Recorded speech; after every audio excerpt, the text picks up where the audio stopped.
ইসলামীর আমিরের যে এই মানে যেটা এক্স হ্যান্ডেলের যে পোস্টটা, এটি হ্যাক করে এই পোস্টটা দেয়া হয়েছে, যা বলেই দিচ্ছি। তাহলে প্রশ্ন, হ্যাক কে করলো, মানে কারা করলো? জামায়াতের আমির কিন্তু ইঙ্গিত দিয়েছে, মনে এটা কিন্তু খুব স্পষ্ট। মিছিল বিএনপি থেকেই বের করা হয়েছে, ছাত্রদল বের করেছে হই হই করে। উনি কিন্তু স্পষ্ট যেটা করেছেন সেটি হচ্ছে তারাই এটি করেছে। এর আগে কিন্তু মানে সহকারী সেক্রেটারি জেনারেল এটাও বলেছেন জামায়াতের, যে যারা এটি চেয়েছে, যারা মিছিল করেছে তারাই এটা করেছে। আপনারা কিভাবে দায় এড়াবেন? দেখেন, বিএনপির একজন লেখক আপনি চিনেন নিশ্চয়ই, একে ওয়াহিদুজ্জামান, উনি লিখেছেন ওই এক্স অ্যাকাউন্টটিতে প্রো এক্স সাবেক টুইট ডেক ব্যবহার করে কয়েকজন অ্যাডমিন যোগ করা ছিল। 3, ওই সকল অ্যাডমিনের মধ্য থেকে একজন অ্যাডমিন জামাতের আমিরের ওই এক্স অ্যাকাউন্ট থেকে লেখাটি পোস্ট করেছিলেন। 4, প্রো সাবস্ক্রিপশন থাকা এক্স অ্যাকাউন্ট হ্যাক করা অত্যন্ত কঠিন কাজ, আর হ্যাক হয়ে গেলে সেটা উদ্ধার করাও সময় সাপেক্ষ ব্যাপার। 5, জামায়াতে ইসলামীর উচিত ছিল ভুল স্বীকার করে ক্ষমা চাওয়া, সেটা না করে তারা অ্যাকাউন্ট হ্যাকিংয়ের আজগুবি হাস্যকর তথ্য বাজারে নিয়ে এসেছে। এই যে অ্যাকাউন্টটা কতক্ষণ লাগে অ্যাকাউন্ট হ্যাক থেকে তুলতে, অ্যাকাউন্ট হ্যাক হয়েছিল কিনা, আমি কিন্তু আমার দলের একজন নেতার বরাত দিয়ে আমি আপনাকে কথাটা বললাম। এটা বিএনপির এত ক্ষমতা নাই, বিএনপি বট বাহিনী পালে না।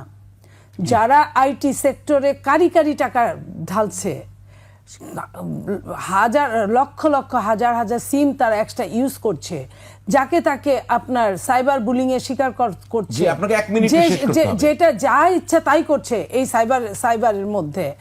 তারা যদি এই কথা বলে তাহলে ভূতের মুখে রাম নামের মতোই শোনায় আপনার। এইটা আমরা মনে করি যে এইটা উনি এক কথায় স্বীকার করলেই হতো যে ভুল মানুষেরই হয় এইখানে, যে উনি ওই কথাটা বলতে চান নাই বা লিখতে চান নাই। আপনার মনে আছে যে মাহফুজ সাহেব, আমি শেষ করে দিচ্ছি, মাহফুজ সাহেব তো কত কথা লেখেন, আমরা উপদেষ্টাদের 2-1 উপদেষ্টা লেখা দেখতাম, কতক্ষণ পরে আবার মুছে ফেলতো, কতক্ষণ পরে পুরাটাই মুছে ফেলতো। একই সঙ্গে আপনার কি মনে হয়, আপনি একটু আগেই বলছিলেন যে এটা কি একটা পলিটিক্যালি ডিবেট হচ্ছে, ঘায়াল করার ডিবেট হচ্ছে এই মুহূর্তে?